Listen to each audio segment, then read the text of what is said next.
வந்து யூடியூப்பை ஏன்டா ஸ்டார்ட் பண்ணணும்னு நிஜமாவே ரொம்ப ஃபீல் பண்ணுறாங்க. ஏன்னா நான் நிறைய பேரை பார்த்துருக்கேன். அவங்க முடிஞ்ச அளவுக்கு வீடியோ போட்டு போட்டு பார்த்துட்டு அது வியூஸ் வராமல் அப்படியே நின்று போய் எவ்வளோ சேனல் முடங்கி கிடக்குது.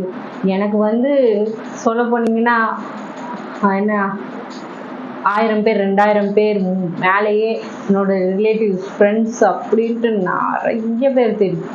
ஆனால் டெய்லியுமே அவங்க வந்து வீடியோ பார்க்குறது இல்லை.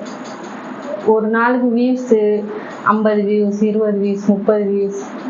இதில் எங்கே என்னோட 1000 ஃப்ரெண்ட்ஸ் எங்கே போனாங்க, என்னோட ரிலேட்டிவ்ஸ் எங்கே போனாங்க, இதெல்லாம் எங்கே போச்சு? அவங்கெல்லாம் டெய்லி வந்து வீடியோ பார்க்க மாட்டாங்க. நம்ம கண்டென்ட் நல்லா இருந்தால் தான் வீடியோ பார்ப்பாங்க. அதுவுமே யூடியூப் வந்து சஜஸ்ட் பண்ணும்போது நம்மளோட ஒரு 50 பேருக்கு அந்த வீடியோ அனுப்பும்போது அந்த 50 பேருமே வீடியோ பார்த்தா தான் 100 பேருக்கு போகும். 100 பேர் வீடியோ பார்க்கும்போது 200 பேருக்கு அந்த வீடியோ வந்து ரீச் ஆகும். அப்போ அது வந்து ஃபஸ்ட்டு ஸ்டார்டிங்கில் சப்ஸ்கிரைப் பண்ணவங்களுக்கு தான் அந்த லிங்க் எல்லாருக்குமே போகும். எல்லாருக்குமே அந்த நோட்டிஃபிகேஷன் வரும். அப்போ அவங்க வந்து ஓப்பன் பண்ணி பார்த்தா தான் ஃபுல் வீடியோ பார்த்தா தான் அது வந்து அந்த இம்ப்ரெஷனில் 100 பேருக்கு போகும்.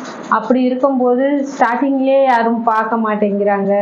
பார்த்தாலுமே 5 நிமிஷம் 10 நிமிஷம் ஸ்கிப் பண்ணி பார்த்து அது வந்து டவுன் ஆக்கி விட்டுறாங்க. ஃபுல்லாக டவுன் ஆக்கி விட்டுறாங்க. அதுக்கப்புறம் நம்மளே தனியாகவே அதை வந்து சொல்லிக்கிட்டு பேசிக்கிட்டு சுற்றுறது வந்து சில பேருக்கு பிடிக்க மாட்டேங்குது. எனக்கு தெரிஞ்சு நீங்கள் வந்து எல்லாத்துக்கும் ஓகேனா யூடியூப் சேனல் ஸ்டார்ட் பண்ணுங்கள். என்ன இந்த பொண்ணு எல்லா வீடியோலையும் யூடியூப் ஸ்டார்ட் பண்ணாதீங்க, இதுவும் அதைத்தானே பண்ணிக்கிட்டு இருக்கேன். நான் எவ்வளோ கஷ்டப்பட்டு எவ்வளோ ரிஸ்க் எடுத்து இந்த வீடியோ போடுறேன்னு எனக்கு தாங்க தெரியும். நான் இப்போல்லாம் ரொம்ப மன உளைச்சல் காய்ச்சல் இருக்கேன். எப்படின்னு சொல்கிறீங்க? என்னால் வந்து ஃப்ரீயாக இருக்க முடியல, ஃப்ரீயாக எல்லாருக்கிட்டையும் பேச முடியல, வர முடியல, போக முடியல.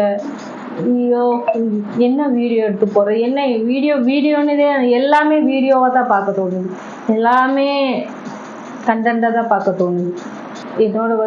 என்னோட எக்ஸ்பீரியன்ஸ் தான் சொல்கிறேன். இதுக்கு மேலே வந்து என்ன சொல்கிறதுன்னு எனக்கு தெரியல. இதுக்கு மேலேயும் எனக்கு சப்போர்ட் பண்ணணும், நீங்கள் நல்லா பண்ணுறீங்க அப்படின்னு ஒரு ஃப்ரெண்டாக ஒரு அண்ணா தம்பியாக எனக்கு சப்போர்ட் பண்ணணும்னு நினச்சிங்கன்னா சப்ஸ்கிரைப் பண்ணி சப்போர்ட் பண்ணுங்கள். தேங்க்ஸ் ஃபார் வாட்சிங்.